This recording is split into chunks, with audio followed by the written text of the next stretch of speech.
ये आकाशवाणी जयपुर अजमेर है। अब आप रितिका गुप्ता से उदयपुर जिले की चिट्ठी सुनिए। इसके लेखक हैं हरीश पालीवाल।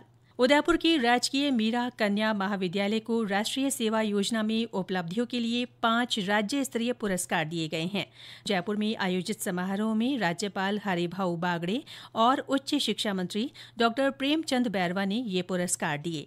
महाविद्यालय को सर्वश्रेष्ठ संस्था और डॉ सुनीता आर्य को सर्वश्रेष्ठ कार्यक्रम अधिकारी का पुरस्कार मिला।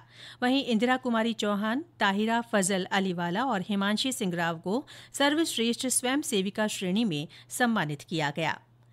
जिले में पोषण पखवाड़े के दौरान विभिन्न गतिविधियों के माध्यम से महिलाओं और बच्चों में पोषण के प्रति जागरूकता की अलख जगाई गई। इसी कड़ी में कृषि विज्ञान केंद्र की ओर से ठाड़ी वेरी और नाल ननामा गांवों में कार्यक्रम आयोजित कर महिलाओं को अच्छे स्वास्थ्य के लिए सही पोषण के महत्व के बारे में बताया गया। दैनिक आहार में सुपोषण को शामिल करने के लिए प्रेरित किया गया। प्रत्येक गांव की 9 महिलाओं और एक आंगनबाड़ी केंद्र पर पोषण वाटिका लगाने के लिए सब्जियों के बीज वितरित किए गए। केंद्रीय गृह मंत्री अमित शाह बीते दिनों आबू रोड के दौरे से पहले दिल्ली से उदयपुर के डबोक एयरपोर्ट पहुंचे। सांसद डॉ मन्ना लाल रावत, निम्बाहेड़ा विधायक श्रीचंद्र कृपलानी और जिला कलेक्टर सहित विभिन्न प्रशासनिक अधिकारियों और जनप्रतिनिधियों ने उनका स्वागत किया। विधानसभा अध्यक्ष वासुदेव देवनानी बीते दिनों उदयपुर प्रवास पर रहे।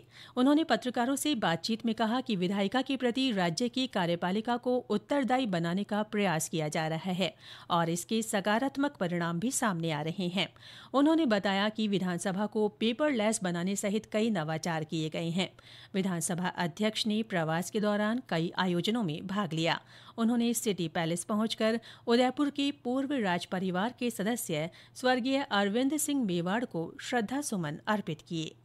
संविधान निर्माता बाबा साहेब डॉक्टर भीमराव आम्बेडकर की जयंती पर विभिन्न कार्यक्रमों के माध्यम से उन्हें नमन किया गया। उनकी प्रतिमा पर पुष्प अर्पित कर श्रद्धांजलि दी गई। पश्चिम क्षेत्र सांस्कृतिक केंद्र उदयपुर की ओर से स्वच्छता पखवाड़ा मनाया गया। इसकी शुरुआत बागोर की हवेली में साफ सफाई से की गई। केंद्र के निदेशक फुरकान खान ने बताया कि संस्कृति मंत्रालय के निर्देशों के अनुसार ये पखवाड़ा मनाया गया। इस दौरान स्वच्छता की शपथ ली गई और केंद्र के सभी अधिकारियों तथा कर्मचारियों ने श्रमदान भी किया। नगर निगम की ओर से राष्ट्रीय अग्निशमन सेवा सप्ताह का आयोजन किया गया। इस दौरान विभिन्न गतिविधियां हुई। इनमें लोगों को अग्नि दुर्घटनाओं की रोकथाम तथा बचाव के उपायों के बारे में जानकारी दी गई। सप्ताह के पहले दिन अग्निशमन सुरक्षा दिवस पर नगर निगम परिसर से जागरूकता रैली निकाली गई। फायर फाइटिंग उपकरणों की प्रदर्शनी और लाइव डेमो भी आकर्षण का केंद्र रहे। इससे पहले जिला कलेक्टर नमित मेहता की उपस्थिति में श्रद्धांजलि सभा का आयोजन हुआ। सभा में मुंबई डॉकयार्ड में अग्नि दुर्घटना के दौरान जान गंवाने वाले विभाग के 71 दमकल कर्मियों को पुष्पांजलि अर्पित की गई। सप्ताह के समापन समारोह में उत्कृष्ट कार्य करने वाले कार्मिकों और संस्थाओं को सम्मानित किया गया। बीते दिनों उदयपुर में नेत्र जांच और परामर्श शिविर लगाया गया। 3 दिन तक चले इस शिविर में 600 लोगों का निःशुल्क नेत्र जांच कर उन्हें परामर्श दिया गया। हिंदू नववर्ष, चेटीचंड और नवरात्र पर्व पर विभिन्न धार्मिक आयोजन हुए। नवरात्र पर 9 दिनों तक मंदिरों और घरों में विशेष पूजा अर्चना की गई। मां दुर्गा के विभिन्न स्वरूपों की आराधना की गई।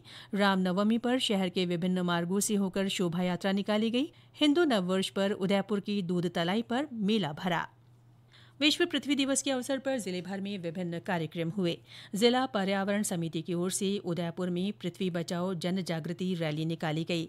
जिला कलेक्टर ने इस रैली को हरी झंडी दिखाकर रवाना किया। रैली में वन विभाग के अधिकारियों और कर्मचारियों के अलावा बड़ी संख्या में स्कूलों के विद्यार्थियों ने भाग लिया। इस दौरान लोगों को पर्यावरण बचाने का संदेश दिया गया। अक्षय तृतीया और पीपल पूर्णिमा के अवसर पर संभावित बाल विवाहों को रोकने के लिए जिले में विभिन्न जन जागरूकता अभियान चलाए जा रहे हैं। जिला विधिक सेवा प्राधिकरण की ओर से संभावित बाल विवाह वाली ग्राम पंचायतों में मोबाइल वैन के माध्यम से लोगों को जागरूक किया जा रहा है। इसके साथ ही उदयपुर जिले की चिट्ठी समाप्त हुई।